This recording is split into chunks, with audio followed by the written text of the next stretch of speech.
10 or so biggest reverb mistakes.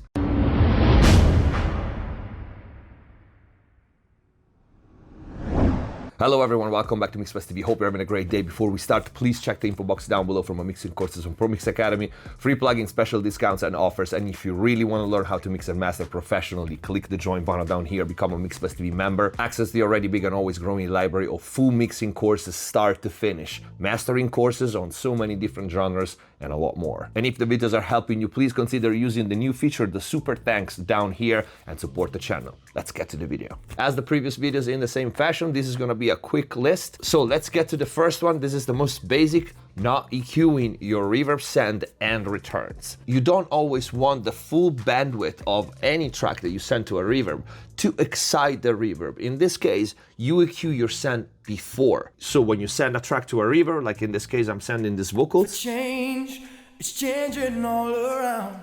I know the reason. You want to put an EQ before the reverb. It's pretty common to use filters, for example, on a vocals. You don't want this deep low end to excite the reverb. You probably don't have much in the vocal itself. Same for the high end. You probably don't want all the extended top end to excite the reverb. On some tracks, you could have a resonance, or that particular resonance could excite too much the room that you're using or the type of reverb that you're using. I know the season's right for change. It's changing all around. Or you can do the opposite. Maybe there's a little mud in the low mid range. I know the season's right for change. It's changing all around. I know the reasons you've arranged. They're tearing me down. Where is the peacefulness of mine? If you want, you can also compress the send before the reverb to avoid the reverb to swing too much. I know the reasons you've arranged. They're tearing me down. Where is the peacefulness of mine? Sometimes instead you want to EQ the return of the reverb, so the EQ goes post. For example, you don't need extended low end on your return of your reverbs. I know the season's right for change. It's changing all around. Or you want to tame a harsh frequency after it. I know the season's right for change. It's changing all around. For example, you want to give the impression that the vocals is a little behind. We can do this with a high shelf like this. I know the season's right for change. It's changing all around. I know the reasons you've arranged. They're tearing me down. Where is the peacefulness of mine? Okay, usually the EQ post reverb, it helps you blend the reverb with the mix and with the dry signal. Okay, so this is number one. Number two, always send in the exact same track where you want to put the effect. This is kind of an advanced trick, but for example, for hip hop, for pop, for more electronic genres, this can be a pretty cool trick. For example, you want to put a reverb on vocal. You can copy the vocal and do something with it and just send it to the reverb, not to the output. You can pitch it down, you can pitch it up, not for this genre, but again, for pop and hip hop or something like that. It works really well. Let's try on this one just to give you an example. I know the season's right for change. It's changing all around. I know the reasons you've arranged. They're tearing me down. Where is the peacefulness of mine? Where will my heart come back to life? Or you can use saturation, or you can use any kind of effects. So make a ghost track and then send that one to the reverb. For example, for drums, maybe you have a snare, but you use a different sample and you send that sample only on the reverb. There's so many things you can do. Number three, not using dynamic processors on the return of your reverb. Basically, treat your reverbs, which are sends usually, as an audio track. And I showed this trick before, but the most basic one is triggering a reverb with a dry signal. So for example, I open a compressor on the return of this reverb. I set the sidechain of this compressor with the same send where I'm sending the vocal to the reverb, and I select external sidechain. So now this compressor is triggered with a dry vocal. This is a common trick that we use, for example, when we want to keep the vocal somewhat dry, but we want a tail after it, and we want the reverb to fill the spaces. Let me give you an example. So I'm gonna put the reverb really high in volume right now, just for example purposes. I know the season's right for change. It's changing all around. I know the reasons you've arranged. They're tearing me down. Where is the peacefulness of mine? Now let's lower the volume a little bit. You can hear the reverb now ducks down when the dry signal is present. I know the season's ripe for change. It's changing all around. I know the reasons you've arranged. And it breathes out in between words, okay? This is just the most basic thing that you can do. But you can do the opposite, for example, gated snare verbs, really cool on trap and hip hop. You can have a big short ambient and then put a gate on it and trigger the gate with a dry signal. So it only opens when the snare hits, and you have the reverb sound only when the snare is present, but it cuts abruptly right after. So you don't have any tail, and the snare still have the dry feeling that you want for trap or hip hop, but it has this burst of ambient when it plays that gives some width. Of course, you need to play with a pre-delay for that, but that's just another example. Number 4, leaving the stereo image of a reverb as is. This is not a mistake, there's nothing wrong with that. But you can do a lot of cool tricks manipulating the stereo image of a reverb. Let's give some examples. It could be simply opening up a stereo image of a reverb. I know the season's ripe for change. It's changing all around. I know the reasons you've arranged. To give a different sense of depth and width, you can also mess with the phase and invert in the phase of one of the two channels. I know the season's ripe for change. It's changing all around. I know the reasons you've arranged. All right, this is another cool trick, or you can use an auto panner. I know the season's ripe for change. It's changing all around. I know the reasons you've arranged. They're tearing me down. Where is the peacefulness of mine? Manipulate the stereo image of your reverb. Number 5, only using one reverb for your entire project.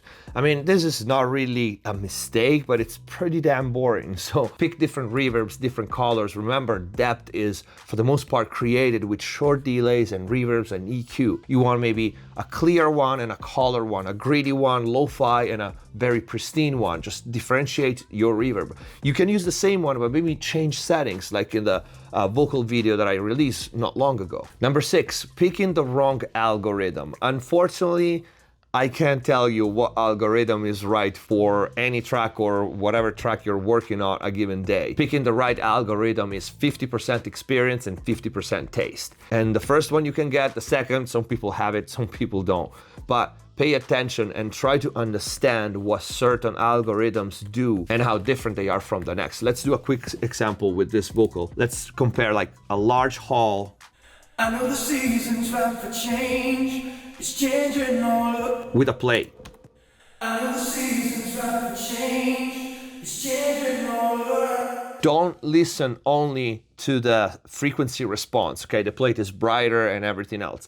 Listen to the depth and the stereo image, how it places the vocal in a different space. Play it again. I know the season's ripe for change. It's changing all around. I know the reasons you've arranged. Understand how it attaches and how it glues to the vocal. Let's try with the room. I know the season's ripe for change. It's changing all around. I know the reasons you've arranged. They're tearing me down. Where is the... There's not a right or wrong. There's literally your taste and how you blend that reverb in your mix. This, unfortunately, is one of the most complicated things in mixing, so just keep that in mind. I have many videos on how to use reverbs in depth, especially if you are a member and if you have access to all the exclusive mixing courses. Number 7, not using pre-delay. Pre-delay is very important when setting up your reverb, and it can change dramatically how it glues to the mix, how it glues to the original sound. Like I said before, 0 preset is not a mistake. It's actually a specific sound that I very often use in mixes. And it's kind of deceiving because usually when you set multiple reverbs, when you want something to sound further back, you up your pre-delay, because the further away an element is, the longer it takes to give you the slap back on a wall, on a reflection, okay? But at the same time, 0 pre-delay kind of fuse and almost smear the signal, the original dry signal, and it just blends it with the reverb, okay? That's a specific effect when you want something really far back. Sometimes you can do extreme settings, like for example, if I put this at 150 milliseconds or 200, you can almost make a reverb sound like a diffuse delay because it comes so much after. I know the season's ripe for change. It's changing all around. I know the reasons you've arranged. They're tearing me down.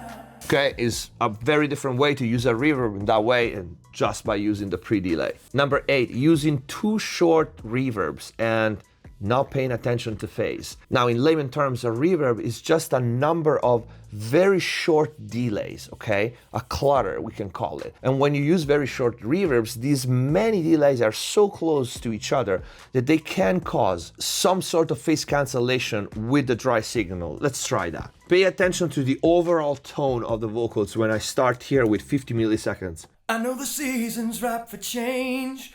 It's changing all around. I know the reasons you've arranged. They're tearing me down.